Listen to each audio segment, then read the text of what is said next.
Et bonsoir. Bonsoir. Bonsoir. Trop d'énergie un peu, mec. Trop d'énergie. Bonjour, bienvenue. Bonjour, bonsoir. Pour ce second apéro littéraire, ce soir on va parler personnages, la question des personnages secondaires, comment est-ce qu'ils peuvent servir l'histoire, ou le personnage principal, la question des adjuvants, la question des opposants, et comment évoquer aussi les singularités de nos personnages à travers, par exemple, les dialogues ou à travers les descriptions. Bref, on va parler personnages. Tu présentes bien. C'est forte, hein. Merci. Vous avez remarqué, on a une nouvelle tête avec nous. Ouais. Elle a pas de cheveux.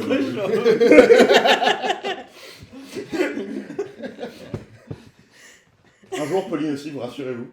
Ceci n'est pas une perruque. C'est en train de se faire. On va convaincre doucement toutes Je les me mets à la page. Pour être comme nous. C'est Progressivement. trendy. Hein. Là, je suis dessus. Et voilà, du coup ce soir on va notamment parler de comment différencier ces personnages, d'autant plus lorsqu'on a la difficulté d'avoir 3 personnages chauves également. Les lunettes ça aide. Moustache, barbe. Oui. C'est vrai. Donc Mathieu, cavalier de l'éditocalypse, enfin, vous voyez un de mes fidèles cavaliers. Mathieu, en quelques mots, toi tu travailles sur quoi en ce moment? Alors, Oui, je sais, je te lance un peu dans le... Pour l'instant, je travaille principalement sur un projet d'urban fantasy, donc un long roman que je pense peut-être découper en deux à un moment donné. T'as encore écrit une saga, putain.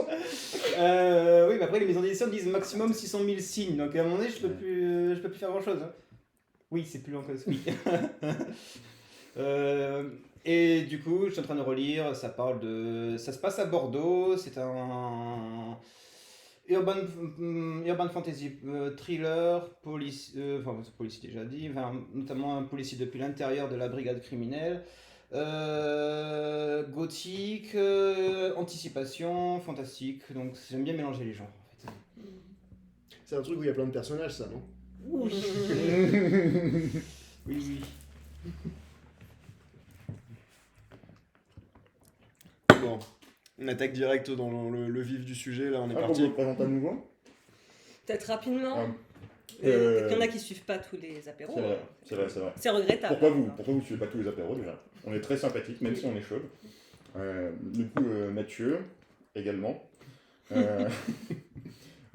Cofondateur du Lufthansa Club, et du coup, je travaille beaucoup sur de la fantasy, j'ai créé un univers, je travaille uniquement là-dedans.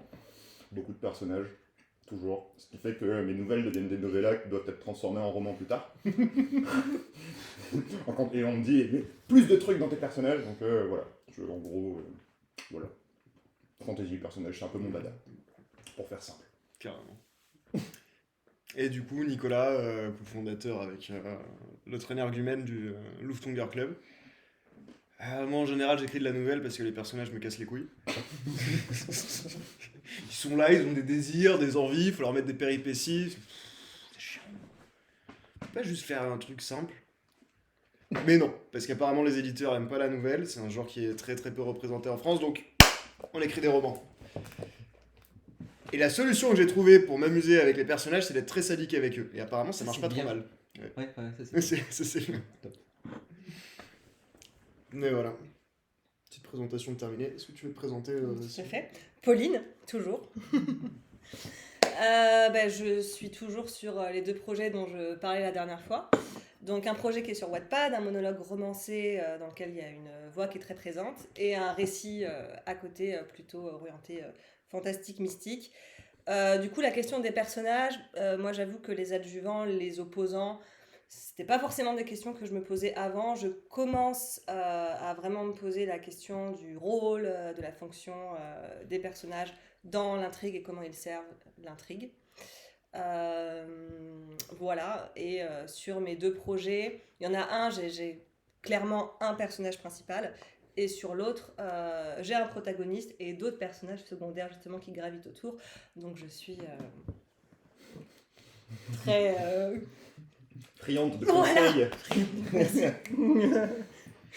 J'avais Frangipane en tête. Je suis très frangipane ce matin. Voilà. C'est le tronc de Pauline peut-être. Peut-être. Comment frangipanez-vous ce matin? Je frangipane bien. Je Frangipane bien. Ravi également de te retrouver, Clémentine. Ouais, carrément. Ouais, Merci d'être fidèle. Merci d'être C'est fidèle. chouette. Du coup, vous deux surtout, qui écrivez énormément non, mais c'est vrai, dans des univers très particuliers où il y a beaucoup de personnages secondaires, vous les gérez comment? C'est-à-dire que à partir du moment où vous les pensez, ils s'inscrivent directement dans un schéma actentiel particulier, en mode, ok, lui ça va être l'adjuvant, il va servir à ça, ça va être l'antagoniste et tout, ou c'est plutôt des modèles de personnages que vous avez, je sais pas, juste un truc qui vous fait triper, genre, je vais avoir un personnage, il va être nain, roux, et il va avoir une seule jambe, et il va arriver en cloche-pied.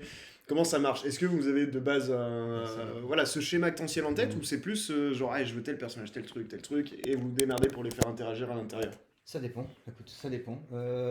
Notamment là, je suis en train de reprendre mon roman, du coup, je me suis rendu compte qu'en fait, dans une enquête policière, en fait, ils sont pas deux flics, le détective et son adjoint comme dans les films américains, mais ils sont 6 ou 7 et hop. Du coup, là, j'ai intégré des personnages qui sont même pas secondaires, ils sont même plutôt tertiaires. Ils sont juste là parce que pour montrer un petit peu de la profondeur au récit, donner la crédibilité, faire aussi répondre aux personnages. Enfin, eux, ils sont là, ils sont là pour le besoin. Mais après, Ok. il y a des personnages qui sont là parce que je les aime beaucoup. J'ai longuement hésité par rapport à un personnage qui apparaît dans un autre de mes romans que je voulais absolument mettre parce qu'elle passait bien dans l'ambiance, tout ça. Pour l'instant, ça sonne un petit peu comme un caméo. Du coup, là, on est un peu dans l'inverse. Du coup, un personnage, je sais de forcer un petit peu. Du coup, j'hésitais à l'enlever parce que faire un caméo pour un caméo, pas forcément intéressant, surtout ça fait un chapitre. Et du coup, je commence plutôt à essayer de l'intégrer, à la répartir dans différents chapitres, à lui donner un intérêt, une profondeur et une utilité. Voilà, donc ça dépend. Ouais, L'invité, Clémentine, c'est Mathieu Despérou. Très prolifique, extrêmement prolifique. Il écrit des sagas toutes les semaines, c'est affolant.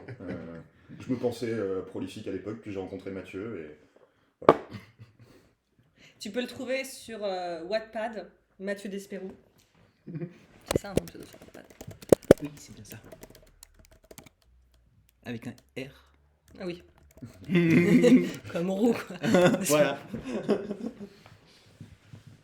Et Mais puis, du... voilà. Ouais, mais du coup, il y a toujours cette problématique en fait de quelle est l'utilité du personnage. Mais en général, ouais, ça va être dépendant en fait. Soit vous pensez en termes d'utilité, genre bon, il me faut un personnage qui ait tel rôle dans l'histoire, du coup tu inventes n'importe qui. Soit tu vas te dire, ok, je veux ce personnage, comment je l'intègre dans l'histoire. C'est ça. Voilà, sachant que, en fait, oui, c'est à peu près ça.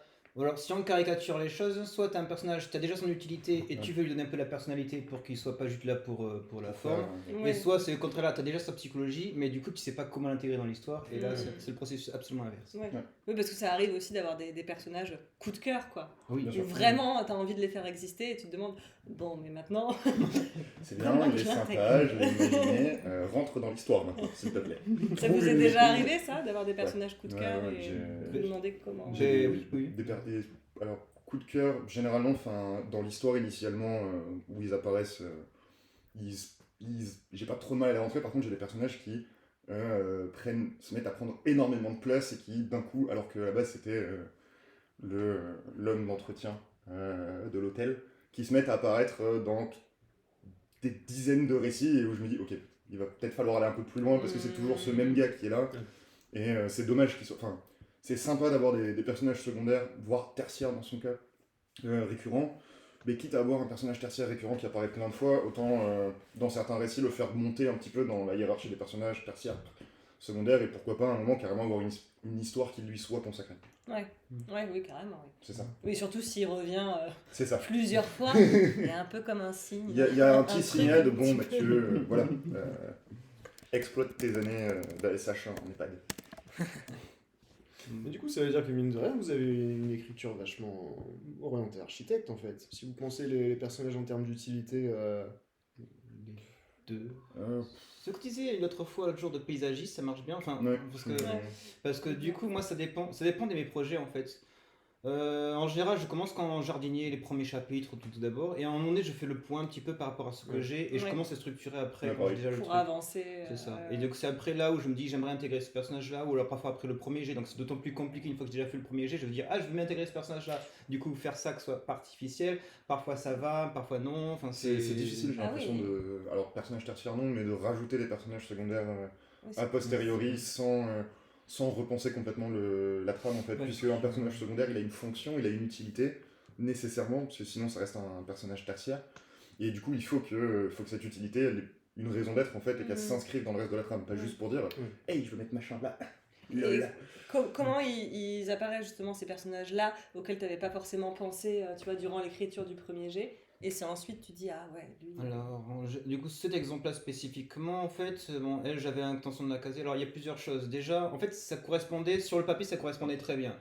Quand j'avais fait pour ma trilogie, du coup, quand j'avais fait sa biographie vaguement, elle avait étudié à Bordeaux, plus ou moins. Les âges correspondaient à peu près. J'ai commencé à mettre une ambiance un petit peu gothique dans mon roman d'Human Fantasy. Et du coup, une nana qui avait le don de prophétie, par exemple, ça fonctionnait plutôt bien parce que j'ai déjà intégré fantôme, vampire, etc. Donc elle casait bien dans le truc. En plus, elle a un côté gauchiste et du coup, du coup, je voyais bien la faire appartenir à un mouvement d'extrême gauche que je commençais à voir. Enfin de méga gauche même comme je l'appelle, que je commençais à développer pour les besoins de mon scénario parce que donc, grosso modo j'avais besoin que des gens pètent des caméras dans Bordeaux parce qu'il y a notamment dans un monde d'anticipation dystopique il y a des caméras de surveillance, de vidéosurveillance partout. Du coup il faut pas qu'il y en ait trop parce que sinon ça va être galère pour que mon histoire fonctionne parce qu'il faut que ma vampire puisse se déplacer sans qu'elle soit vue. Il fallait péter des caméras. Voilà, et du coup j'ai mis la méga gauche. Enfin, du coup c'est comme l'extrême gauche, c'est l'ultra gauche, et après il y a la méga gauche. Mais donc c'était pour un vrai besoin pour le coup. À la base, alors le groupe de méga gauche, ils étaient là pour un vrai besoin. Elle, plus ça va, plus je réfléchis, plus elle va un peu personnifier un petit peu ce mouvement-là. Elle va rester de secondaire, voire même tertiaire, mais elle va avoir une présence, quelques prophéties par là, mais en fait pas forcément dit comme prophétie. Genre à un moment donné, elle joue juste au Rumicube lettres. Et je me suis amusé que alors je sais pas si vous connaissez le Rumicube lettres, c'est un peu comme, c'est une sorte, enfin, pensez au Scrabble, c'est pas pareil, mais c'est un peu dans le même genre. Et du coup, les mots qu'elle a en tête, les mots qu'elle pense spontanément, je veux que ça a un sens. Du coup, je me suis amusé des trucs comme ça en fait. Donc, c'est plutôt en relisant en fait le roman qu'on comprendra que ce personnage-là, il a vraiment un intérêt. Okay. Mais du coup, pour la première lecture, du coup, il faut pas que ce soit trop présente parce que du coup, les gens ne feront pas son intérêt forcément à la première lecture. Donc, du coup, c'est un équilibre, hein. Donner de l'importance et en même temps pas trop. Bon, j'aime bien ça. C'est un équilibre un peu compliqué. Après, du coup, comment je fais la différence entre personnage secondaire et tertiaire, de ton point de vue c'est un peu flou parce que en général, je me pose pas trop la question. C'est le personnage, par exemple, celui-là, elle n'aura pas de chapitre point de vue. Okay. Pour l'instant, elle est plutôt tertiaire parce qu'elle apparaît 2-3 fois. Je fais une allusion dans une station peut-être de chapitre. Elle n'a pas d'impact sur l'intrigue. Ouais. Elle ajoute plutôt dans le contexte, dans l'ambiance. Elle aide à comprendre des choses.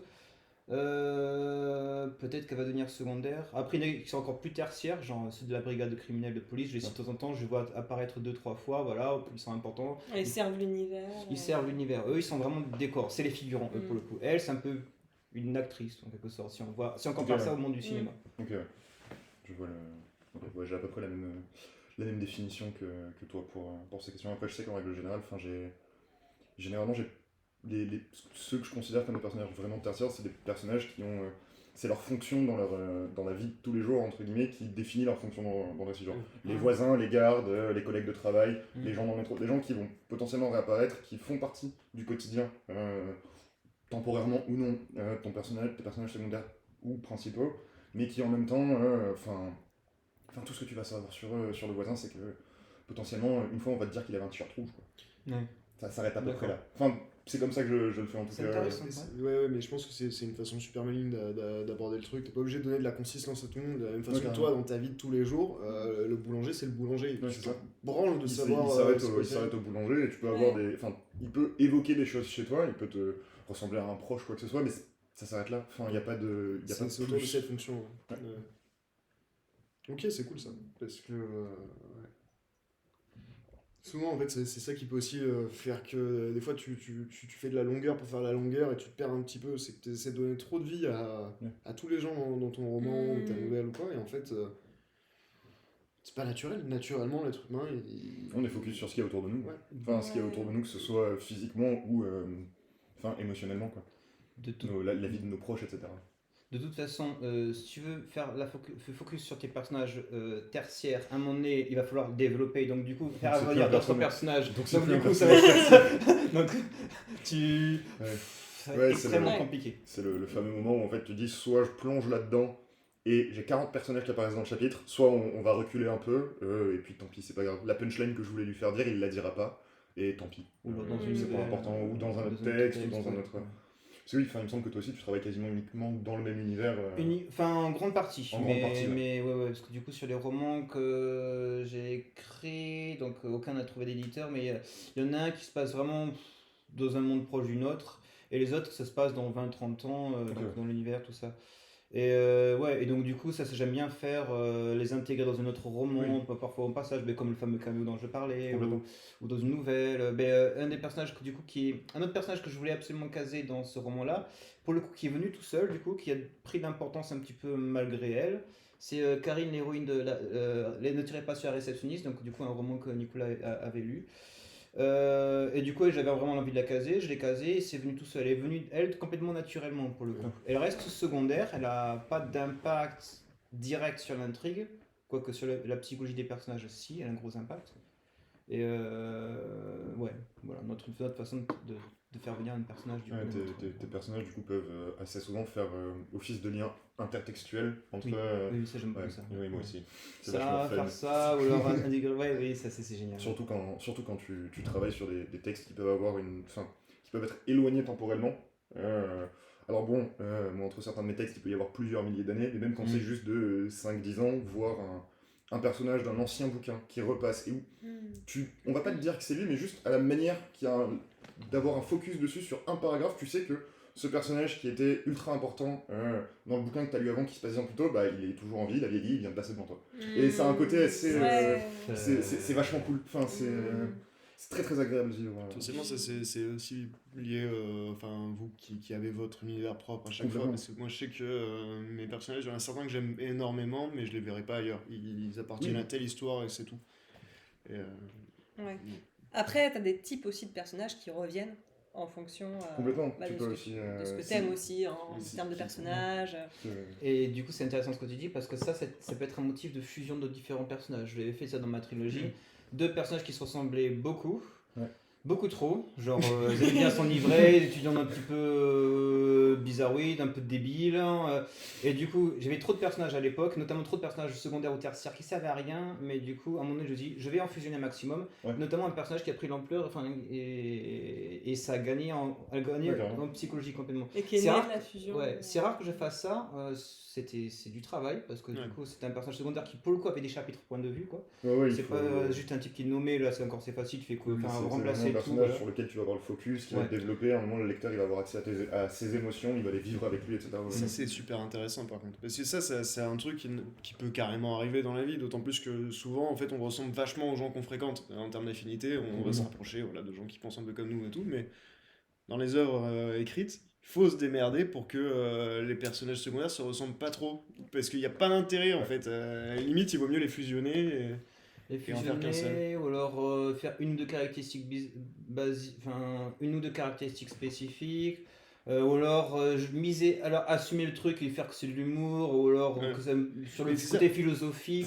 Si tu le fais pas, t'es obligé de trouver une espèce de justification. Mais c'est marrant en fait, parce que moi ça m'a toujours intéressé la différence entre la fiction et la réalité, et le fait qu'une fiction, pour qu'on ait l'illusion qu'elle est réelle et qu'elle nous accroche, en fait il faut souvent s'éloigner de la réalité profondément, notamment là-dessus. Si t'as des personnages secondaires trop similaires, tu t'en supprimes un des deux, parce que sinon on aura l'impression que c'est pas vrai, alors que dans la vraie vie, combien on a de potes qui sont limite des copier-coller les uns des autres. Je suis devenu chauve après connaître Nicolas.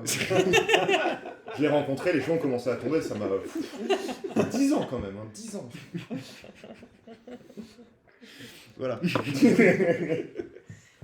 Et justement, comment vous arrivez à faire exister ces singularités-là de personnages, à marquer des traits ou à les montrer tels que vous voulez justement les représenter, quoi.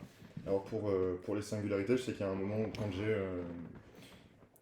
j'alterne beaucoup les scènes où il y a très peu de personnages et les scènes où on se retrouve dans un campement militaire et où il y a énormément de monde, et si le personnage est là-dedans depuis des mois, forcément il voit passer des gens, il connaît ça, et j'essaye, quand je vois qu'il y a beaucoup de personnages, c'est tout con, je fais une liste de tous les personnages qui vont apparaître là-dedans. Faudrait que je me mette à utiliser Excel parce que voilà. Oui, je fais ça. Oui, mais Excel. Voilà. Mais en gros, l'idée, c'est je prends tous mes personnages, puis même de manière générale pour tout le roman, et je note juste un tel il a ça, un tel il a ça, un tel il a ça, un tel il a ça. Je fais 2-3 caractéristiques par personnage. Et en fait, après, je vois s'il y a des personnages qui ont trop de trucs communs. Si c'est de l'ordre de la psyché et que c'est quelque chose qui est posé, c'est plus problématique. Mais si je vois que j'ai 3 personnages qui physiquement se ressemblent un peu trop, oh là là, lui d'un coup il est genre plus petit. Et je modifie un peu les traits, j'inverse un peu pour faire mes courses et éviter d'avoir 500 fois le même personnage qui passe autour. Parce que c'est. Enfin, oui, comme tu disais tout à l'heure, Nicolas, quand les personnages secondaires se ressemblent trop, surtout s'ils ont un peu de temps d'audience, très vite ça peut devenir problématique. Ouais. Donc, ça, c'est le travail en amont. Ouais. Et ensuite, dans l'écriture, est-ce que tu arrives à percevoir comment tu fais exister ces singularités? Si c'est, je dis un truc bateau, mais lorsque le personnage apparaît pour la première fois, ou est-ce que c'est quelque chose que tu vas disséminer ou accentuer ça va dépendre des personnages. Il y a beaucoup d'accentuation. Si je donne l'information dès le début de sa singularité, au début c'est mentionné, et au fur et à mesure, plus on va le découvrir, plus on va voir à quel point cette singularité prend de l'espace dans ce personnage. Mais ça m'arrive aussi d'avoir des personnages, c'est quelque chose que j'aime beaucoup, qui semblent particulièrement banal. Et où limite leur seul trait extraordinaire, c'est que comparé à leurs voisins, ils ont un nom. Et au fur et à mesure où on le voit apparaître, comprendre que ce personnage qui paraissait excessivement banal va avoir des éléments qui sortent un peu de l'ordinaire et qui vont permettre de... Un peu comme ces gens que des fois vous rencontrez, au début vous dites c'est le mec le plus banal du monde, et en fait à un moment vous lui parlez à cette personne et ça fait genre ah wow, tant de choses inattendues chez toi. Et j'aime bien, c'est assez difficile à faire, mais j'aime bien générer ce sentiment de finalement tout le monde est un peu extraordinaire. Et voilà. Ouais. On est tous des petits flocons de neige merveilleux. Et est-ce que ça t'est déjà arrivé, du coup, qu'à l'inverse, d'être face à, par exemple, quelques personnages, je sais pas, tertiaires ou secondaires, par exemple, un peu gris, un peu plat. Ok.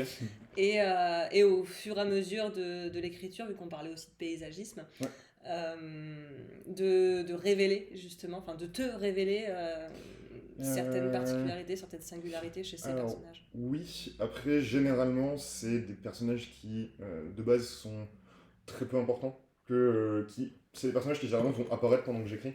Là où je pense que admettons, il n'y a pas 100 personnages dans les bouquins, mais sur 100, s'il y en avait 100, je pense que quand je commence à écrire, je dois en avoir entre 40 et 60 qui sont vraiment posés. J'ai 40-60% des personnages qui sont déjà dans ma tête, que j'ai réfléchi, etc.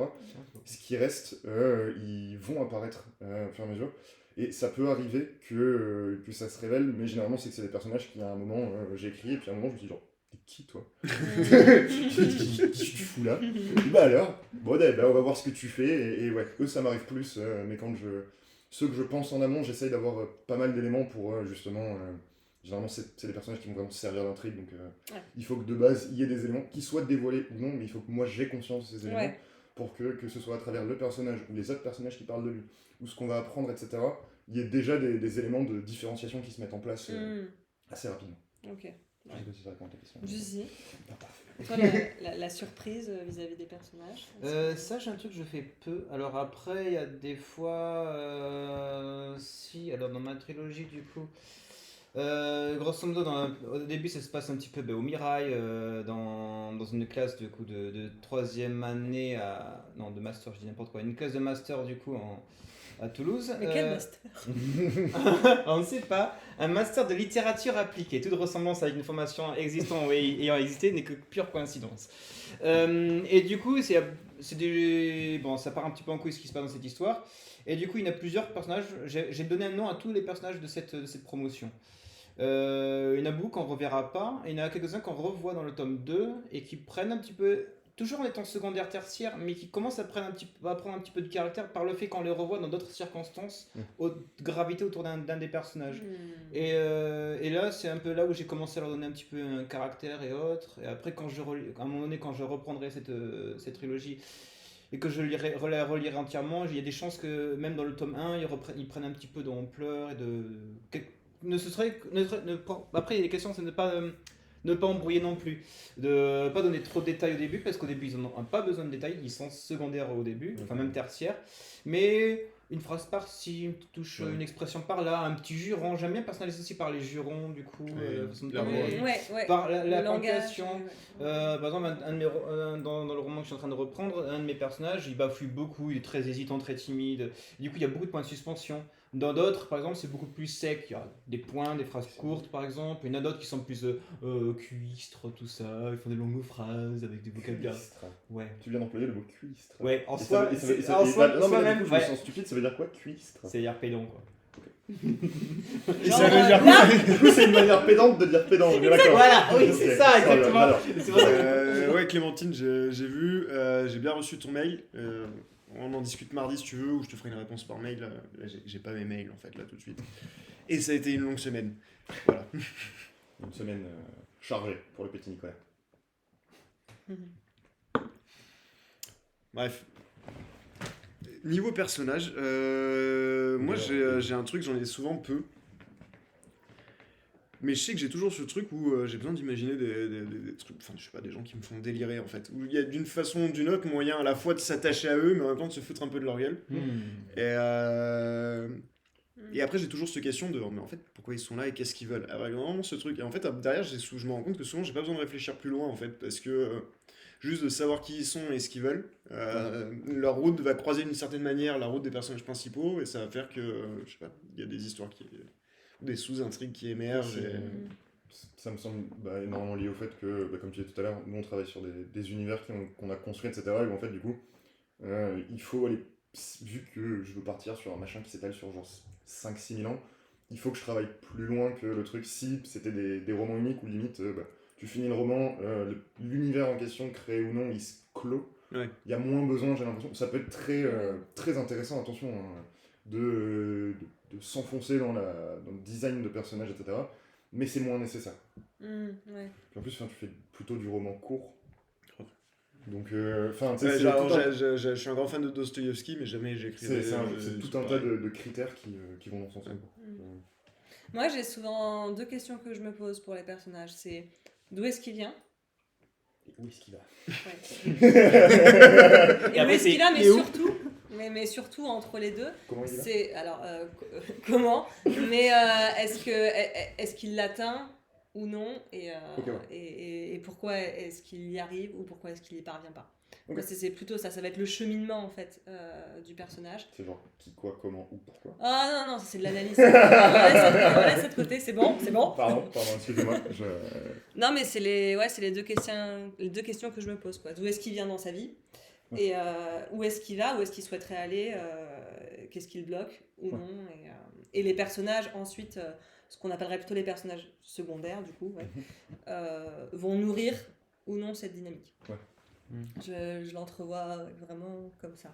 Après, j'ai l'impression, après c'est ma conception de la chose, mais que qu'il y ait un protagoniste ou quelques personnages principaux, parce que c'est possible aussi, on peut avoir 2-3 personnages principaux dans une même œuvre, et un personnage potentiellement plus important vis-à-vis de l'intrigue, etc. Mais tous les personnages secondaires, mais comme de la même manière que toutes les péripéties, tout ce qui va se passer, en fait, a pour objectif de servir ces personnages principaux dans la réussite de leur quête. Ouais. Et des fois, casser la gueule du personnage principal, c'est une manière de l'aider, Ouais. puisque ça lui permet C'est ce que je fais de beaucoup. réaliser que en fait, il lui manque quelque chose, et du coup, Ouais, potentiellement exactement.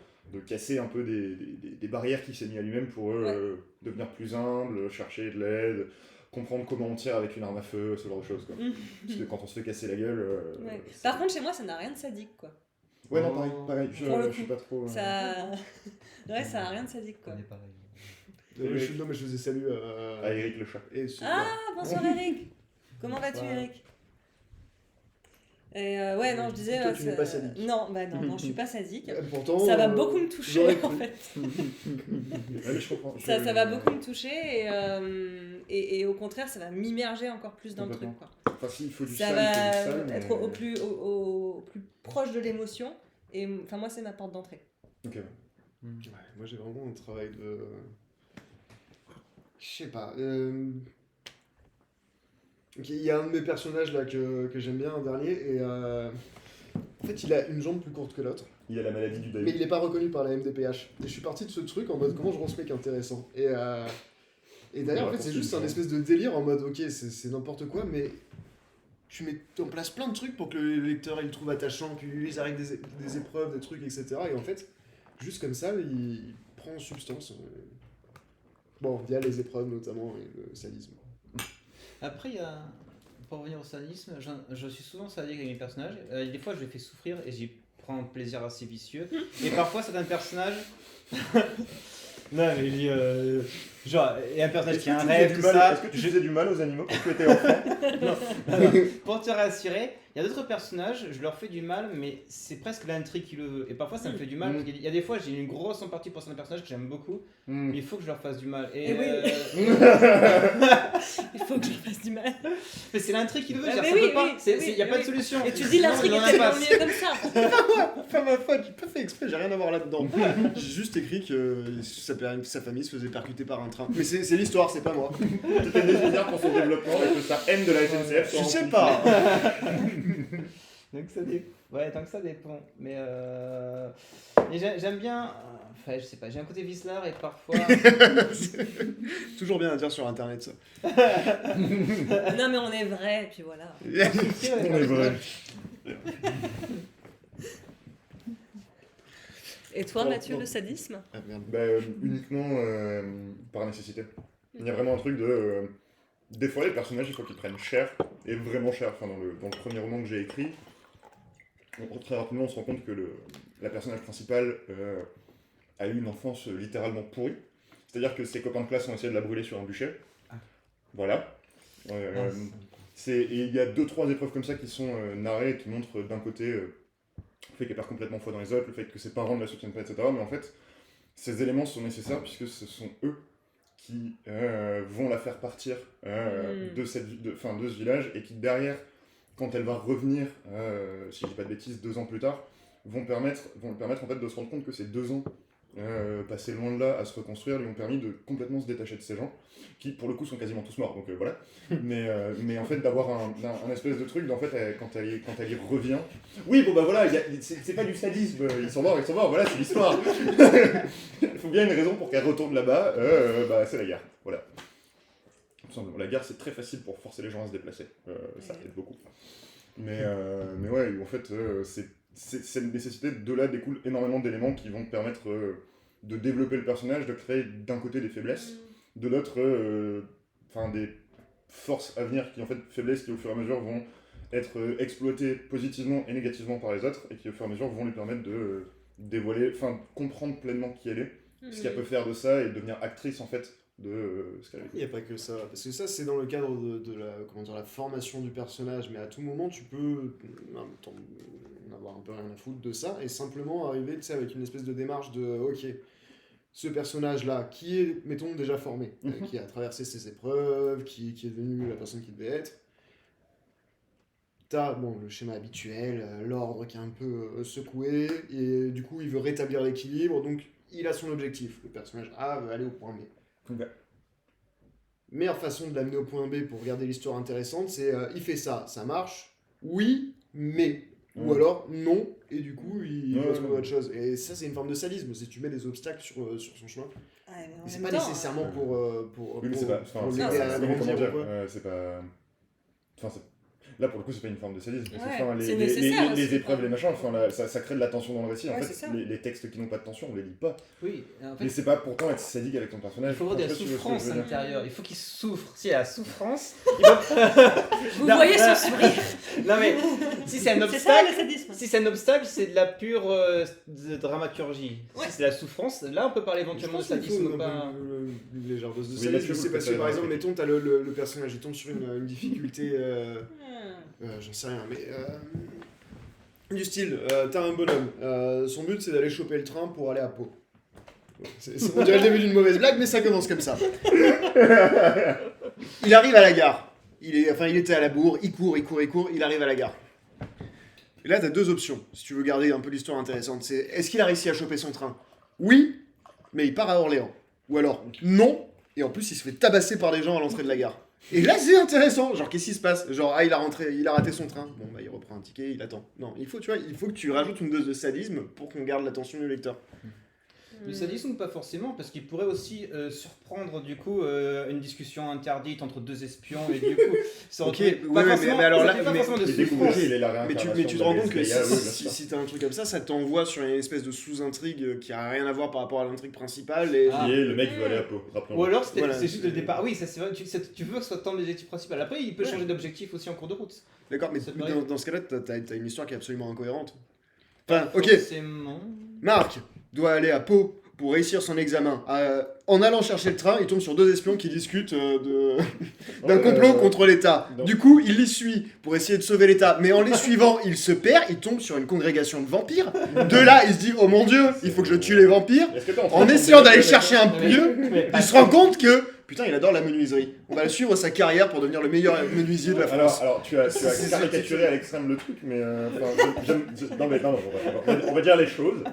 Mais enfin personnellement, j'aime beaucoup quand enfin alors 7 fois d'affilée, non peut-être pas, mais le coup de le personnage a un objectif qui en fait n'a absolument rien à voir avec l'intrigue effective. Et cet objectif en fait finalement, limite à la fin du bouquin, lui-même il a une pensée de genre, c'est vrai que j'allais à Pau en fait. Oui, mais enfin ça c'est quand t'as effectivement ça c'est un début classique de le personnage croit qu'il veut quelque chose et il se rend compte que son vrai objectif c'est ça et ça fait partie machin le héros aux 1000 visages les 12 étapes mes couilles. Imaginons que à un moment c'est bon il a son vrai objectif les péripéties qui interviennent entre là où il est à partir du moment où il a son vrai objectif et le vrai objectif il faut pas trop facilement lui donner ce qu'il veut et ça, Oui, ça d'accord. implique de quand il a pas ce qu'il veut de dire et en plus c'est bah non il s'est Non, mais planté je suis- là-dessus non, mais et en plus, non, fondamentalement, je suis d'accord avec toi, Nicolas. C'est juste que je considère pas que c'est du sadisme. Oui, oui, Enfin, pour oui. moi, en fait, c'est ça que je veux dire. Enfin, si, pour reprendre l'exemple de il va aller à Pau, non, et en plus il se fait tabasser. À quoi ça sert qu'il se fasse tabasser? Est-ce que le fait qu'il se fasse tabasser, c'était juste pour lui faire. c'est à garder l'attention du lecteur. Oui, mais dans ce cas-là, je trouve pas que ce soit du sadisme, moi non plus. C'est- Parce que ok. si c'est conscientisé pour faire avancer l'intrigue, la narration, etc., et ok, il va lui arriver ça, il va se prendre ça dans la gueule, ok. Pour moi, le Ça, c'est sadisme, pour c'est- servir, tu le- vois. le- Le sadisme, pour moi, c'est lorsque, allez, tu vas lui infliger une souffrance, qui a va pas forcément qui a aucun servir le autre truc. intérêt que, juste Voilà, le faire c'est souffrir, en juste fait. la souffrance pour la souffrance, et tu C'est, souris. où Ok, ouais. l'échelle. Tu vois, c'est le moi, plaisir il y a que tu vas aussi- prendre il y a à la ça, il y a le- souffrance il y a le parce côté que de- gratuite. D'accord, je comprends. Il y a la notion d'échelle dans la souffrance aussi. Ton personnage, il faut qu'il ait un problème au bras. Est-ce que tu lui fais avoir des bleus? Est-ce que tu lui fais avoir une fracture? Est-ce que tu lui casses le bras? Ou est-ce que tu lui coupes un doigt? On va réintituler ce Et live. tu vois, et cette gradation, si il est nécessaire qu'il se casse au moins le bras, parce que ça veut dire qu'il pourra plus servir de son bras pendant un moment, pourquoi tu lui coupes un doigt en fait? Enfin, ça ne. Effectivement, il pourra plus se servir de son bras pendant un moment, mais l'échelle, elle est disproportionnée par rapport à ce dont la raison pour laquelle tu avais besoin de. Enfin voilà, c'est.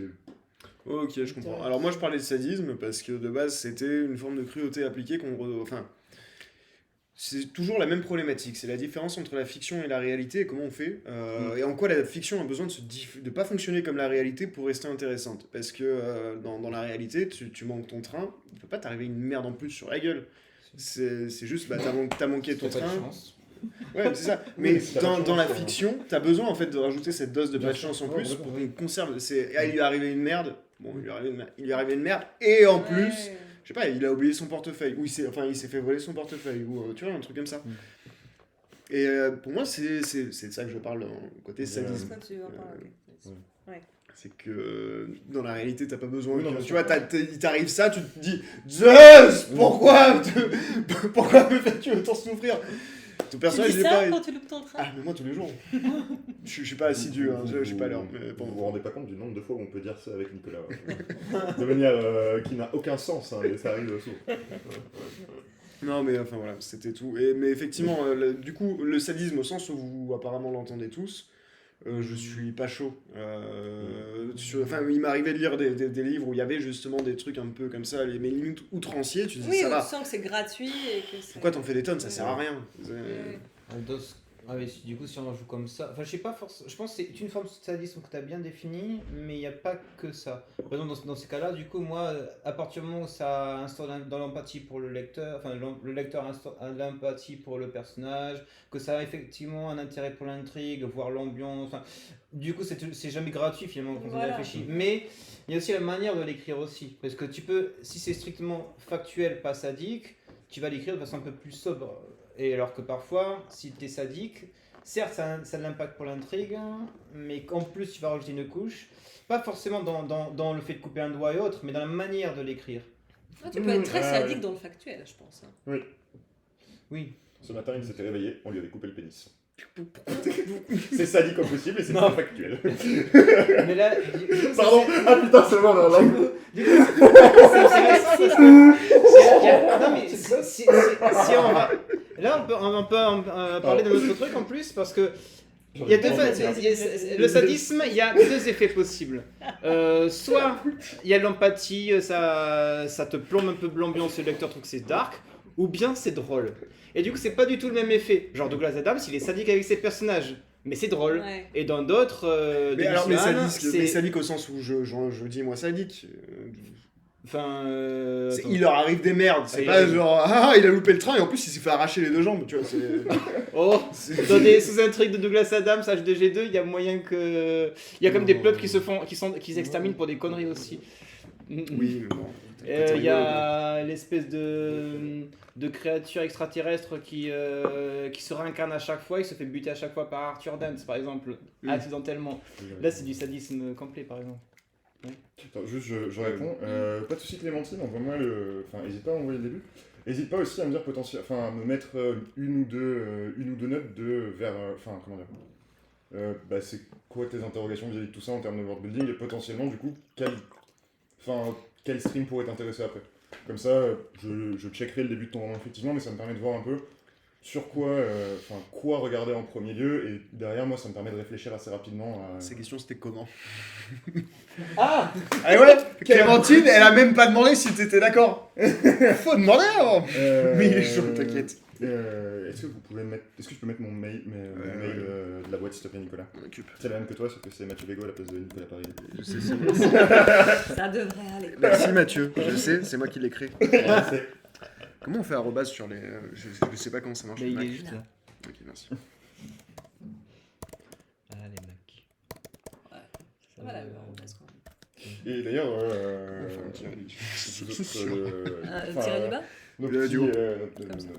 nos streamers, enfin les gens du chat, qu'est-ce que vous pensez de la... Est-ce que vous considérez que vous êtes sadique avec vos personnages déjà? Si vraiment, votre avis là-dessus, et est-ce que vous, comment dire, si oui, non, pourquoi, et comment vous gérez ça? Cette nécessité, comme il dit Nicolas, de effectivement leur mettre un peu des gifles comme ça, histoire de dire non mais restez dans l'histoire lecteur. Comment vous le gérez, comment vous le mettez en place? Ça Comment est-ce que vous le vivez au quotidien? Est-ce que vous vous regardez dans le miroir, ça va? Est-ce que après certaines trucs d'écriture, vous n'osez plus trop sortir de votre livre, vous dites que vous êtes un monstre? Voilà. Ou alors est-ce que vous dites ah je suis un dieu?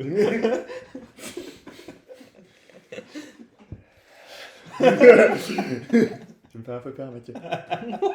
Je pensais pas dire ça de toi, tu me fais un peu peur en fait. Mais non. Ouais, Je t'en prie. j'avais eu, un projet de saga mis de côté, beaucoup trop ambitieux pour l'instant. Et j'étais partie avec quelques personnages principaux. Ok. Et en fait, très vite, j'en ai eu pas mal de secondaires, voire de tertiaires. Et en fait, il y a un personnage qui a popé à un moment donné. Il a eu une vie de merde, mais il était profondément puissant. Et je me suis dit, mais en fait, c'est lui que je veux, comme protagoniste. D'accord. Et du coup, si je reprends ce projet, ce sera... Et du coup, tu aurais l'idée de réécrire entièrement en mettant Ouais. ce personnage dès le début? Ouais.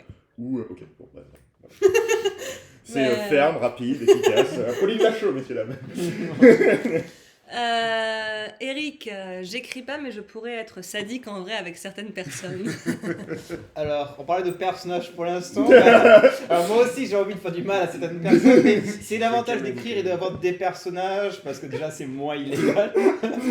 C'est la catharsis de ta haine de l'humanité. Mais en vrai, t'as un auteur que j'aime énormément, c'est Jean Giono. Et Le Hussard sur le toit, Oui.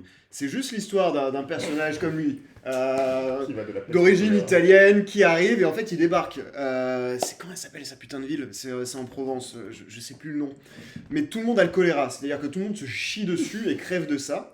Oui, Et ce littéralement. personnage-là, en fait, il va dans les toits, il passe son temps à boire des bouteilles de vin et à fumer des cigares. Personnage qui est assez directement l'incarnation de l'auteur et l'auteur qui à ce moment-là en voulait beaucoup aux personnes de sa petite ville en Provence. En fait, il a juste écrit un roman où tout le monde se chie dessus. Et c'est un roman extraordinaire. Enfin, Ouais, je lui, le non, recommande. on mais, a l'étude en cours, il est très très bien. Ouais, écris, mec. Ouais. Ça fera peut-être des bonnes choses. Complètement, complètement. Et puis si jamais on me dit, mais il y a ça dans ta tête, tu fais non, c'est l'écriture, c'est tout. C'est important pour l'intrigue. C'est nécessaire. Voilà.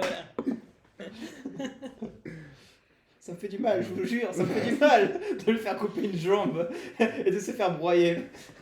Non, Un enfant dans le placard, Eric, livre que t'as lu et qui est sadique, du début à la fin. J'ai pas lu, vous avez lu? Un enfant dans le non, placard. mais Un le enfant dans le titre, placard, le c'est de titre qui? Tu te souviens?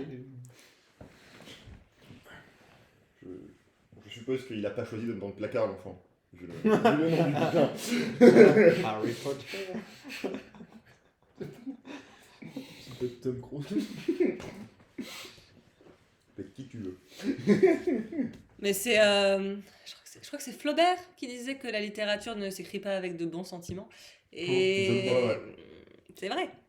Oui. Ouais, parce que si tu écris un truc. Pas qu'avec de bons sentiments, en tout cas. Pas qu'avec ça. Il peut y en avoir après, attention. Oui. C'est bien d'ailleurs, je On pense, peut être bon mais bienveillant avec son prochain. dans je pense que l'écriture. c'est très bien de doser. Parce qu'effectivement, si tu fais que des bons sentiments, enfin tout le monde est heureux. Ah là là, on va aller à un pique-nique aujourd'hui. Et tout ça, bah, c'est chiant possible. Si tu fais ça pendant tout le roman, même toute une belle, c'est chiant possible. Mais si tu fais un truc beaucoup trop dark, ou des gens, enfin un univers vraiment à la Gotham, mais genre un pavé de 600 pages à la Gotham, vraiment dark, pessimiste, nihiliste. Le but non plus, c'est pas que le lecteur ait envie de tirer une balle dans la tête. Je pense que Oui. c'est très bien de faire une espèce d'équilibre après qui est propre à chaque auteur. Certains sont plus sombres, d'autres sont plus optimistes, tout ça. Ça dépend des Mais lecteurs. d'avoir vraiment un peu de. Avoir des deux, du coup. Pour Et déjà. après, il y a- Ouais. Enfin, il y a la grosse question du lecteur actualiste. Enfin, Oui. parce que Ouais, si tu. ça. si t'as des gens qui aiment lire des trucs affreux, de la même manière que t'as des gens qui adorent regarder des trucs affreux, etc. Ouais. Et, alors, il n'y a pas que de l'affreux là-dedans, mais la balance est beaucoup plus déséquilibrée que Oui. si t'écris un roman de type New Romance, tu vois. Ce n'est Oui. pas la même balance et Oui, non, voilà. c'est sûr. C'est sûr. Après, Je pense. oui, non, c'est sûr. Après, moi, s'il y a quelqu'un qui lit des bouquins 100% affreux et qui lit que de ça, à mon avis, genre même moi qui suis à part passe pour le sadique, genre même moi j'en pourrais plus quoi. À un moment donné, Ouais, ça, je tu comprends. bascules psychologique, même dans la vraie vie, après tu commences à être psychoté. Donc, Je vous propose là, on back un petit peu par rapport à la question du sadisme, mais on se pose juste sur l'idée de il faut que les personnages, même secondaires, soient confrontés à des difficultés. Avec certains niveaux de hardcore liés aux difficultés. Bon. Un truc que je voulais poser et voir en fait si vous êtes d'accord, c'est l'idée que la façon dont un personnage gère les difficultés, c'est-à-dire l'obstacle qui se dresse entre lui et l'objet de son désir, c'est ce qu'il y a de plus indicateur de sa personnalité et du coup aussi de, enfin ce qui fait sa singularité en soi. C'est des T'as pas besoin de mettre qu'un personnage a des tocs ou qu'il soit chauve, qu'il sache glorieuse. Jaloux, hein. Grave. En soi, juste la façon dont tu gères les conflits, de comment tu cherches à trouver des solutions, c'est ce qui est le plus indicatif de qui tu es. Complètement. Et, Bah, c'est déterminant, c'est comment le personnage traverse l'expérience qu'il se propose en fait. Ouais, Il y a- c'est déterminant. il y avait Bernard Werber, alors je suis pas toujours fan de ce qu'il écrit, mais il a dit des trucs vachement intéressants qui disaient que grosso modo il y a 3 manières de gérer un conflit. Il y a le déni, il y a la fuite et il y a le combat. Et ça peut être intéressant par rapport au il y en a personnage. 50 autres. hein. Il y en a beaucoup plus. Comme quoi. t'es face à un conflit, tu peux aller chercher tes copains pour qu'ils t'épaulent, pour qu'ils te donnent de la force de Mais du coup, de tu supporter vas l'épreuve, retourner- tu peux chercher tes potes pour qu'ils chargent à ta place, tu peux chercher à séduire, tu peux te plaindre, tu peux te mettre à pleurer, tu peux geindre, t'as plein de façons différentes. Je dis pas le contraire, c'était juste pour te tendre. Pardon, ouais. Mais après, si on s'amuse à mettre dans des cases, oui, donc après il y a plein de façons différentes, mais quand tu Après, pleures, il- quand tu pleures par exemple, ça dépend comment tu pleures. Est-ce que c'est pleurs de la manipulation pour tenter d'apitoyer ton adversaire? Du coup là c'est un peu une forme de combat, parce que dans la stratégie tout ça. Si au contraire tu pleures parce que tu vas t'effondres sur toi-même tu terreur, vas crever, tu sais oui, que t'as la mort en face, c'est plus une forme de fuite. Enfin, ça parce que tu dépend. veux pas- Effectivement, non, mais je voilà, comprends, parce que mais t'as raison après de. une c'est façon de bien voir le monde, c'est dans l'univers, tout est soit un canard ou pas un canard. Oui, Moi, oui, je non, suis non, pas un mais canard, c'est- par c'est- exemple. c'est- Ça m'a pris du temps, mais maintenant je suis sûr de moi. Non, mais après, c'est très large. Du Bien coup, sûr, après effectivement, c'est tu peux toujours bien faire de se un- catégoriser aussi, mais c'est bien aussi d'avoir une espèce de branchement, enfin bref. Ouais. Après, Bon, Weber, pardon, non, mais j'ai réagi comment Oui. dire, avec véhémence. C'était pas nécessaire. C'est juste que je trouve que c'est très simpliste. C'est juste ces 3 types de réactions quand t'as des sous-ensembles dans chacun de ces 3 types qui sont Des sous-ensembles, très larges. effectivement. Des sous-ensembles, Et qui effectivement. te créent des personnalités qui n'ont rien à voir les unes avec les autres. Parce que potentiellement, tu peux pleurer dans le but de manipuler ton adversaire, etc. Du coup, ça rentre dans la catégorie combat, mais dans la même catégorie, il y a l'idée d'attraper par le col et de mettre un coup de tête. C'est pas du tout les mêmes personnages. Après, Oui, c'est ah oui, Weber, ça, c'est sûr, bien sûr. il cherche beaucoup. Moi, j'avais vu un petit peu des conseils passer par-ci par-là. C'est très Ah oui, simplifié. oui, oui. C'est Après, ça vraiment dépend pour avoir de- une ligne directrice au Bien sûr. début, pour Ça dépend puis ça dépend du pour type de se personne, lancer, etc. enfin, à qui il s'adresse, quoi. Enfin, parce que si je me trompe pas, potentiellement les cours en question, c'est tous ces cours un peu de formation qui avaient commencé pendant la période des confinements, si je me trompe pas, et où il y a eu il y a eu un studio qui a fait énormément de formations et qui était pour certaines destinées à des vétérans, entre guillemets, de l'écriture, de la photographie, tout ça, mais il y en avait aussi beaucoup qui étaient destinés à des gens en fait qui voulaient commencer et où tu Ce qui commences se fait beaucoup maintenant. complètement. Toutes les masterclass qu'on voit fleurir un peu partout, Bien sûr, en complètement. ligne. Ouais. Bon, bref, pardon. J'étais interrompu, t'allais partir sur un truc intéressant et j'ai fait de la merde. Je Non, m'excuse. non, pas de soucis. Du coup, j'ai 3 manières de. On parle de quoi du coup? Affronter le conflit Ouais. plus profond. Oui. Plus... Ah oui. Initié. Tout ça, c'était dans la thématique. Comment il va de gérer la- l'obstacle. La façon Voilà. dont tu affrontes le conflit, Mais voilà, donc- tu gères l'obstacle, donc, du coup, voilà, il y a c'est des déterminant. différentes manières. Il y a les. Après, ça dépend aussi de l'obstacle. Il y en a qui, de manière, dès qu'ils voient le moindre obstacle, ils prennent la fuite ou ils sont très dans le déni. Il y en a d'autres, ça dépend. Enfin, oui, c'est intéressant aussi de voir aussi un personnage qui est d'habitude très combatif. Genre lui, il se bat toujours contre les rakas et tout ça là. Et puis un jour, il voit un truc tellement effrayant que même lui, il Avant prend de la l'assurance. Quoi Quoi fuite. Un vendeur en assurance. Et genre, il se bat contre un vendeur en assurance, par exemple. Non, Ça fait peur les vendeurs d'assurance. Ouais, grave. Ouais. Ils font déjà. Non mais par exemple, typiquement, mais ça c'est un truc que je mets parfois un peu dans mes romans, enfin dans mes romans, plutôt dans mes nouvelles d'horreur par exemple, où ils se battent contre, parfois, enfin ils sont confrontés à des démons, tout ça, mais des démons, la mort, même tout ça, des personnages même combatifs, tout ça, ils sont, normalement ils sont du genre se battent, tout ça, mais il y a des trucs tellement horribles que du coup, que même eux, ils sont bloqués. Ouais. Oui. Non, je suis. Les vendeurs, bien sûr. Non, je suis d'accord. Puis après, il y a aussi le fait que, enfin, faut aussi prendre en compte qu'un même personnage peut avoir. Alors, pour un personnage secondaire ou tertiaire, c'est pas nécessairement intéressant de se poser la question, et on voit au moment où ça arrive. Mais une même personne peut avoir différents types de réponses, sans que ce soit une question d'intensité d'ailleurs. Ça peut être quelque Ouais. chose de. Le vendeur d'assurance, ça n'est pas intense, mais potentiellement, ça peut générer la fuite chez certains. Et c'est bon aussi de pouvoir montrer que le conflit ne va pas toujours être réglé de la même manière, puisque c'est un être humain complet qui a plusieurs cordes à son arc, C'est super et intéressant. qui du coup finalement, selon dans certaines situations, va pas forcément réagir de la même manière. Je sais que pour revenir sur la personnage principale du roman que je réécrirai un jour, elle est très très combative, mais du fait qu'elle a beaucoup été abandonnée pendant sa jeunesse par les siens, par sa ville, par tout ça, face à un conflit qui pourrait prendre à partie plusieurs personnes qu'elle côtoie et qu'elle estime, elle a tendance à fuir ce conflit de peur qu'il se retourne contre elle. Oui. Parce que ça la met dans la situation de, quand il y a du conflit autour de moi de gens que j'aime, ils m'abandonnent toujours.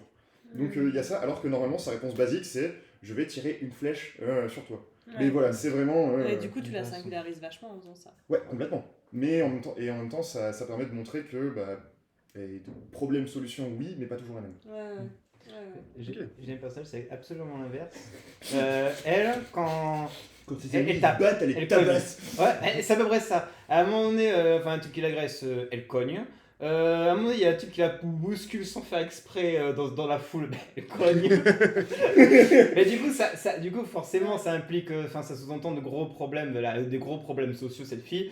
Et, on comprend, hein, Non, mais c'est stylé, parce que juste de montrer justement sa réaction au conflit, ça la caractérise, mais singularise d'autant plus évidemment que si tu tapais une putain de page d'explication de alors elle vient de tel milieu social, il lui est arrivé ça, et du coup elle est comme ça aujourd'hui, donc dalle, elle arrive, quelqu'un bouscule, coup de tête. C'est drôle, ça me parle vachement, ça résonne vachement avec le protagoniste de mon projet principal qui cogne, qui a un besoin de cogner et de se faire cogner, qui est très présent en fait dès le début et qui évolue en fait au fur et à mesure de ce qu'il traverse et de comment il le gère. Et ce besoin de... Parce que le besoin reste le même, tu vois, le besoin de corps à corps, mais qui évolue dans les formes. En fait. Oui, parce qu'au début, et qui n'est pas du tout le même en fonction des circonstances. T'as une connerie à dire. Oui, absolument. Ton livre se passe où? Il se passe où? Il n'y a pas des lieux vraiment définis. Est-ce que tu savais que... C'est campagne, ville, campagne. Non, campagne, ville, mer, campagne. Ce serait presque un truc à la Jean-Paul Belmondo, si vous voulez. Je sais plus si c'est en Angleterre ou aux États-Unis, mais je sais qu'il existe une application, je pense que c'est aux États-Unis, pour se trouver entre gens qui veulent se bagarrer. D'accord. C'est un vrai truc qui existe vraiment. Mais mon personnage n'utilise aucune application. Très bien, et bien voilà. T'es un vieux de la veille. Il va au bar, qui jette son verre sur quelqu'un à un moment, et après il était pas content, il tape. Ouais. Ah ok. Enfin non, il attend. Il attend. Ouais. Je vais couper du pain. Bon. Et pour les personnages, est-ce qu'on a vu le côté un petit peu intrigue, psychologie? La question de la confrontation au conflit, comment on résolvait le conflit. Il y avait un truc que je voulais évoquer, c'est quelque chose sur lequel j'ai travaillé pas mal, surtout au niveau des dialogues, et c'est con, mais la caractérisation, la singularité des personnages, c'est quelque chose qui ressort énormément au niveau des dialogues. Et surtout la question de l'escalade des conflits, parce que techniquement, souvent les dialogues, à part s'il a visée informative, déguisée, le but c'est quand même qu'il y ait un peu du conflit dedans, sinon on se fait chier. Le conflit, on peut le faire escalader, c'est-à-dire que, j'en sais rien, je peux dire, Mathieu, est-ce que tu peux me passer le jus d'orange, s'il te plaît? Jamais. Voilà. Par contre, si jamais, tu vois, là, si j'escalade pas le conflit, on a un conflit là, si j'escalade pas le conflit, je dis, est-ce que tu peux me passer le jus d'orange, s'il te plaît? Et que tu me réponds à nouveau, jamais. Voilà, c'est chiant. Par contre, si je te dis, tu vois, est-ce que tu peux me passer le jus d'orange? Jamais, je te dis, si tu me passes pas le jus d'orange, je vais le dire à ta mère.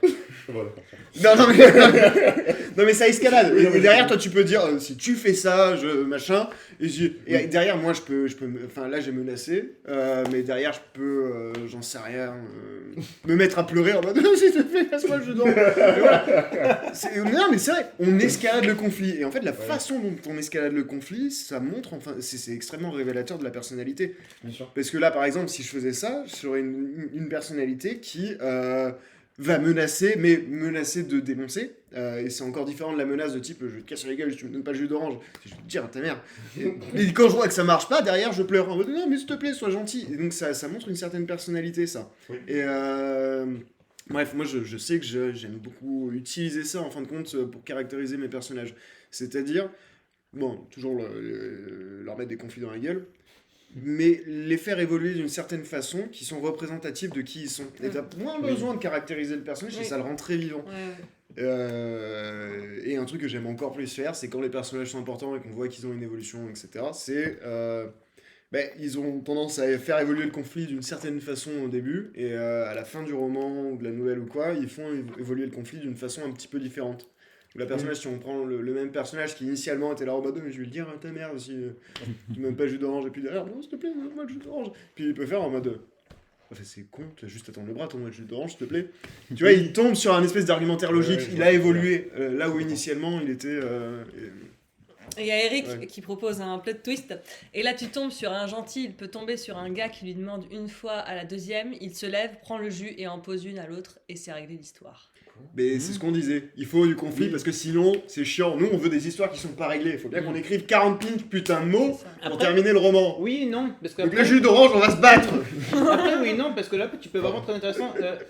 Différents personnages, imagine qu'il y ait 3-4 personnages.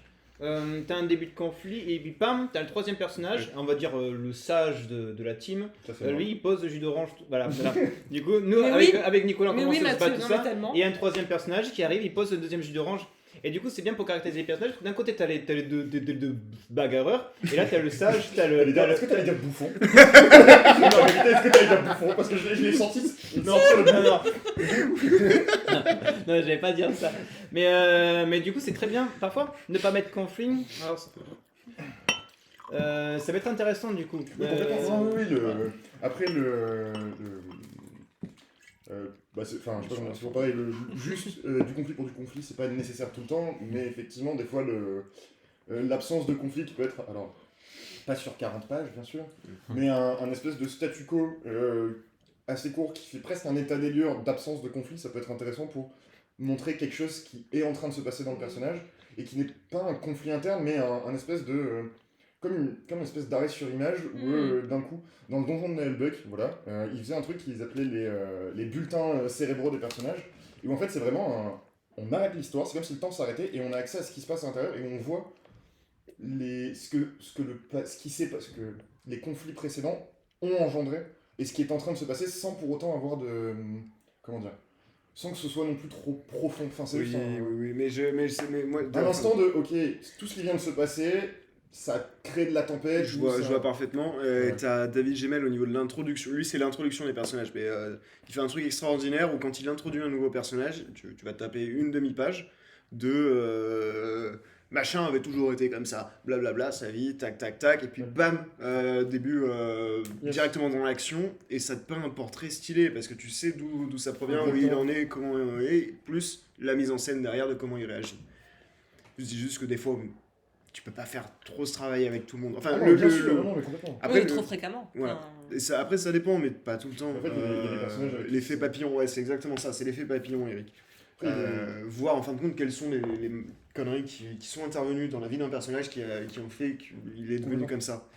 Mais après, c'est un style particulier. Quoi. T'allais complètement. dire quoi Après, moi, pour avoir lu pas mal de David Gemmell via ta bibliothèque, Nicolas, je sais que ce côté un peu presque passage vraiment présentatif du personnage, je m'en sers surtout pour des personnages qui, d'une manière ou d'une autre, ont une forme d'autorité. Mm.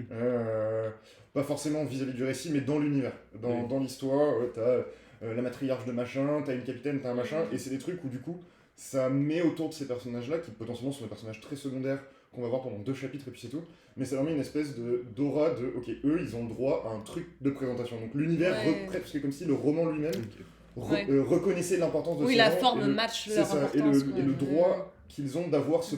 cette demi-page de présentation du perso. Oui, bah du coup, moi j'aurais tendance à le faire avec genre un putain de clochard. Et- Oui, non, je me doute. Mhm. et, Ah oui, excusez-moi, j'ai une demande de notre invité de la semaine dernière. Je ne sais pas si tu nous regardes Timothée, mais du coup, je le fais. Brian Sanderson. C'est vrai. Ouais, il m'a demandé dans le, il m'a Ah, demandé dans pardon. le métro tout à l'heure. Voilà. Clink. Excusez-moi. problème. Mais voilà. Enfin, je sais pas si. Enfin, comment vous introduisez votre perso du coup. Comment le. Est-ce que c'est plutôt comme du Gmail? Est-ce que ça se fait au fur et à mesure? Qu'est-ce que vous allez mettre en avant en premier? Potentiellement, il y a des éléments qui reviennent systématiquement et c'est ceux-là que vous mettez toujours en premier. Ouais, ça dépend. Euh, C'est tellement vaste comme question, mec. Enfin, je suis désolé, mais Ouais, mais depuis tout à l'heure, Ça je dépend réponds le- des questions. donc, c'est vrai, mais c'est vrai, putain, mais ça oui, dépend en tellement du global. type d'écrit. Là, par exemple, je suis en train d'écrire un roman un petit peu où je m'amuse, je fais des trucs avec pas mal de personnages, et effectivement, et je parlais de David Gemmell, mais parce que je fais des présentations à la David Gemmell de tous les personnages, mais y compris les plus insignifiants. En fait, je m'éclate et je mélange plein de trames comme ça, mais sinon, comment je fais intervenir dans mes histoires des personnages secondaires, c'est. Pas nécessairement secondaire, mais au moment où tu le fais apparaître, c'est quoi les premiers éléments? Est-ce qu'il y a une espèce de constante de, généralement, t'as un nouveau personnage qui apparaît, personnage secondaire, donc quand même qui va avoir une fonction, etc. Est-ce qu'il y a une constante d'éléments que tu mets en avant?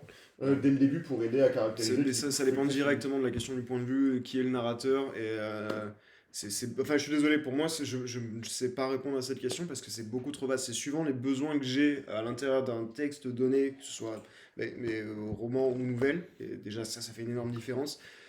Suivant le type de narrateur que tu as, que ce soit extérieur, intérieur, omniscient, etc. Suivant le type de narration que tu as, en mode il, je, mes couilles. Putain, et le personnage en question, ça peut complètement varier. Et il n'y a pas de règle, quoi. Alors, c'est pas une question de règle ou pas, mais La tendance, ouais. Pour toi. pour toi, du coup, il n'y a pas de règle, il n'y a pas de tendance, puisque ça varie énormément, mais je suis quasiment sûr que il y a pas mal de gens qui, si on regarde leurs écrits, ont... Vas-y, Pauline. Moi, ça va beaucoup s'inscrire dans le rapport à l'environnement en termes de sensations, de ressenti ou dans les actions. Enfin, clairement, c'est comme. C'est-à-dire que je vais pas expliciter parce que ça m'ennuie. Expliciter leurs traits de caractère. Je vais essayer le moins possible d'expliquer. Okay. Et d'être dans quelque chose quand même d'assez brut, je dirais, sur comment ils se confrontent à l'environnement, en fait, comment ils se confrontent à l'autre qui arrive, quel est le rapport avec, je sais pas, un truc con, la bouteille qu'ils vont prendre, tu vois. Bien sûr. Un truc assez sensible, je pense, du coup. Ouais. Donc on est sur de la monstration en fait. Tu montres pour le récit sur lequel je travaille en ce moment, oui, on est vraiment dans ça, même s'il y a davantage de passages où on rentre vraiment dans le personnage et La façon dont tu les introduis, c'est par une action, par quelque chose, enfin juste leur lien justement avec l'environnement. Ça va être vraiment dans l'altérité, ouais. quelle qu'elle soit. Ouais, okay. Vraiment. Ouais, ça me parle. Mais ça a un côté in medias res en fait, un petit peu. Oui, mais totalement. Et c'est très présent aussi dans le monologue, la romancée dont je parlais, même si on a de fait beaucoup plus accès à son intériorité parce que c'est la première personne, parce que c'est un monologue et qu'on est vraiment dans sa tête. Il y a, tu pourras me dire si tu es d'accord ou pas, Mathieu, hein, mon fidèle lecteur sur Wattpad, mais il y a cette question je dis environnement, mais non, en fait, de l'altérité, de la confrontation à l'altérité qui est toujours là, en fait, et qui, lui permet de s'exprimer. Je vais répondre à Eric. Oui, toi, effectivement, de ce que j'ai vu de tes textes sur Wattpad, il y a beaucoup de monologues intérieurs, tout ça. Dans les poches, oui, c'est ça. Ouais. Et chez moi aussi, c'est un truc que j'ai tendance à faire. Alors, parfois, j'essaie de montrer un petit peu plus par les scènes. En fait, en grosso modo, soit je fais un petit peu, soit monologue intérieur, soit on les voit en action. Après, ça dépend. Si le point de vue, c'est, disons, si ça parle de Jacques, c'est le point de vue du Jacques, je vais le montrer dès le début, probablement par les monologues intérieurs. Si Jacques, il est vu par l'œil d'Albert, et du coup, là, on va voir vraiment par l'action. Je vais faire très peu je fais généralement assez peu de portraits physiques. Tout ça, en général, je sais même pas la couleur de leurs yeux, tout ça. Je sais très peu de choses sur eux physiquement. Et du coup, parfois je le fais, mais en général, c'est des personnages hauts en couleur, soit là une vampire un peu bizarre, soit une espèce de vieille délinquante de 70 ans. Il y a des personnages vraiment spécifiques. Mais en général, ça vient petit à petit. Il y a certains personnages. Enfin, quand j'ai commencé à reprendre mon roman, à le relire, je me suis rendu compte en fait qu'il y a des personnages, je faisais leur portrait physique de 3 lignes, c'est rarement plus. Au bout du chapitre 15 quoi, alors qu'on l'a vu au moins 3-4 fois avant quoi. Ouais. Parce qu'avant il n'y avait pas besoin. Voilà, c'était pas justifié. Ouais. Je crois que ça sert à... De toute façon le lecteur, écoute, quand j'étais jeune, j'adorais Alex Rider du coup. C'est du espionnage, en fait c'est un jeune espion, enfin c'est voilà. Et c'était en voyant l'adaptation du film, qui était assez naze d'ailleurs, que j'ai réalisé en fait qu'il était blond. Et en fait, dans tous les bouquins, il expliquait que le héros était blond. Moi, je n'avais même pas réalisé. Du coup, à un moment donné, à quoi ça sert de faire un portrait de personnage, à mettre la couleur de ses cheveux, si en fait le lecteur il va même pas s'en rappeler parce qu'il va avoir sa propre vision du personnage. À un moment donné, après, pour moi, les traits physiques qui sont à mettre en avant, c'est des traits physiques qui notent, qui vont signifier quelque chose ou qui vont avoir une importance, qui vont d'une manière ou d'une autre à un moment vraiment marquer quelque chose. C'est un côté genre les portraits balsaciens où tout est significatif. Tu sais, la Ouais. physiognomie, genre t'as un gros nez, donc t'as un menteur. Ouais. Ou qui vont Ouais, mais en impacter fait, ensuite, enfin qui vont avoir un, qui je sais vont pas, un avoir rôle dans qui ont- l'histoire. voilà, ou c'est ça, voilà, c'est à un moment, ouais, ils c'est vont ça. avoir un rôle. Enfin, pour revenir, la personnage en question, elle a les yeux rouges, comme son père. Elle est pas albinos, elle a les yeux rouges comme son père, comme la mère de son père, etc. Et où en fait, son père ne lui a jamais expliqué pourquoi, et en fait, quand elle arrive dans la ville, elle apprend qu'en fait, d'après une légende, on ne sait pas si c'est vrai ou pas, c'est un homme a tué une dragonne, a bu de son sang, et en fait, tous ses descendants ont les yeux rouges. Et du coup, il y a toute une question dans ce bouquin autour des yeux rouges, du coup, mais c'est le trait qu'elle a mis en avant vis-à-vis d'elle. Sinon, ouais, on sait qu'elle a des longs cheveux noirs. Et la peau assez pâle. Voilà. Ouais, c'est vrai que moi, à part justement, les particularités, je m'attache pas à ces détails en fait. Le truc dont, en fait, surtout, c'est ça, c'est le truc dont le personnage lui-même ou les personnages autour de lui ont conscience. Ouais. Sinon, quel intérêt en fait Oui. Ah, mais complètement. Clairement. Mais je sais que pour le coup, par exemple, le coup des longs cheveux noirs, ça n'apparaît quasiment jamais. La peau blanche apparaît juste parce que, à un moment, elle se retrouve à être complètement couverte de boue. Donc il y a tout un truc autour de la blancheur qui réapparaît. Les cheveux, c'est dû au vent. Enfin, c'est toujours des trucs qui, à un moment, ont un effet. C'est pas juste. Il y a plein de gens, je pense, on se connaît pas la couleur de leurs cheveux dans mon univers. Parce qu'on en a rien à foutre. Exactement. Et qui ne Exactement. représentent rien. Ouais. Et que du coup, si un jour, un de mes bouquins sort et que quelqu'un me dit « Hey, machine, elle est rousse !» Moi, je l'avais imaginé brune, mais je ferais genre oui, Si tu veux, si tu veux. Ouais, Il n'y a c'est- pas de problème, ok, c'est un- c'est pas important, donc Ouais, vas-y, go. Ouais, le personnage là, dont je parlais tout à l'heure, le personnage principal, il est énormément caractérisé par son corps, sa taille, le fait qu'il est imposant parce que ça lui sert en fait aussi comme outil en fait dans sa survie. Mais il y a, enfin, je sais pas moi, les yeux, la couleur des cheveux, on s'en fout. Mais si c'est pas On important, s'en c'est pas fout. important, quoi. Ouais, c'est ça, exactement, C'est... exactement. Faut pas forcer les Ouais. portraits. Faut pas... Ouais, c'est Si ça. ça vient naturellement, faites-le, parce que c'est vrai que ça peut être Et bien. puis, c'est pas mais... et puis même du côté du lecteur, enfin, quelque chose de sympa aussi à s'imaginer son personnage. Enfin, d'ailleurs, t'en as toujours un souvenir qui est beaucoup plus... une imagination plutôt... Une image qui est beaucoup plus... Attends, je finis. Mais il y a pas de souci, parce que Qui est beaucoup plus je suis chaud de- précise et que par exemple, quand tu vas revoir un film après, tu auras souvent cet écart, cette distance, voire cette Ouais, complètement. déception de voir un personnage différent de celui que tu t'étais imaginé. Et c'est cool aussi d'avoir son propre personnage. Ah, je suis tout à fait d'accord. Bingo. Je vais juste répondre à Eric. En vrai, J'ai vu en t'as plus vu son notre gueule, on message. s'en fout. On n'est pas très rugby. nous, ouais. Il est tu vois, on ne pourrait pas trop jouer avec. Mais oui, il est là. Et par rapport à ce que tu disais, j'ai déterminé, mais surtout en me basant à la base, sur ce qu'avait écrit Stephen King dans On Writing. Et il disait que les bonnes descriptions de personnages, c'était des trucs assez courts. Et je m'étais posé la question en fait de pourquoi, idéalement, quand tu vas décrire un personnage, surtout un personnage secondaire, il vaut mieux avoir 2-3 caractéristiques et c'est tout, et jamais, pas plus. Genre, Ok, alors je vais reprendre une nouvelle que j'avais écrite où je tapais dans les clichés allègrement parce que j'avais la flemme de faire des personnages, mais il y en avait un, c'est genre un petit maigre à lunettes. Et c'est con, mais t'as 3 petits maigres lunettes. Quoi, pourquoi tu me Non, regardes j'essaie de me rappeler quelle nouvelle c'est. Rien. C'est le sur la fin du monde. Je vais pas donner plus de Non, détails. ça ira. Ok. Mais voilà, dans la caractérisation des personnages, t'avais ça. T'avais un petit maigre à lunettes. Et c'est nul, tu vois, tu fais aucun effort, t'as l'impression, en termes de description sur un petit maigre à lunettes. Mais on a tous rencontré dans notre vie un petit maigre à lunettes, où on a tous cet archétype en tête à la con. Ce qui fait que derrière, dans la base de données qu'est notre mémoire, de lire ça, ça va aller chercher... Non, c'est Mathieu rigole et du coup je me demande Mais si t'es pas petit, toi. Alors j'ai un peu grandi, mais j'ai été le petit maigre. Mais t'es même pas maigre. Ça fait... Oui, bon, moi, à un moment donné j'ai grandi, bah, bref. Alors, vous êtes nuls. Mais moi j'essaie de dire des trucs Non, mais intelligents. complètement, là, complètement. Mais c'est juste que c'est drôle, mais c'est... Voilà. Ok, donc ça va aller chercher dans ta base de données personnelle, mémoire, un archétype particulier que tu as souvent enregistré sous les traits d'une personne que tu as rencontrée au cours de ta vie. Si tu vas dans quelque chose de trop précis, c'est comme quand tu fais une recherche, tu sais, dans certaines bases de données où tu rentres trop de critères différents, du coup tu as 0 résultat. Par contre, si tu rentres 2-3 critères, tu vas avoir des résultats plus marquants. C'est le principe. Quand tu mets 2-3 éléments singularisants mais simples, juste évoqués pour décrire un personnage sans rentrer dans le détail de la couleur des yeux, des cheveux, etc.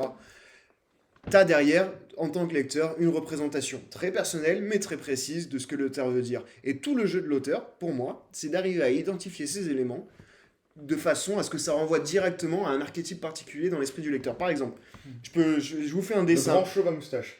Non, mais si je vous fais un dessin à la con, alors je vais le faire vers eux, est-ce qu'on va me voir? Je fais Non, genre... non, Non, mais non. tourne-toi vers là. directement vers. Oui, non, mais il faut que vous... Mais en fait, je le fais pour vous. Oui, mais non, se voit. Ouais, voilà. Ok, donc je vais faire genre deux accents circonflexes comme ça, un petit point au milieu, et puis des traits sur les côtés. Ça vous évoque quoi? Un chat. Exactement. Cool. Et donc là, on a 3 éléments. Canard. Tout petit, c'est de la merde. On a 2 accents circonflexes, un point et des traits. Et pourtant, tout de suite, ça va chercher en mode, ok, c'est un chat. Et c'est ça qu'il faut faire en tant qu'auteur, je pense, quand on fait des descriptions, c'est pas s'emmerder. À part si ça porte un certain sémantisme, genre les portraits à la Balzac, où on parle de comment les cheveux sont tirés en arrière, mais ce qu'on veut dire, c'est Oui, parce toute que la description ça représente le milieu psychologique. social, Voilà, tout c'est ça. ça. C'est de directement mettre 2-3 détails qui font que le lecteur, il a tout de suite un truc qui va piocher dans son archétype, dans sa base de données, et hop. Je suis entièrement d'accord, en fait. Je dis Non, pas que des conneries. Hein. Vous avez vu? Ça m'arrive de temps en temps de dire des trucs. d'accord.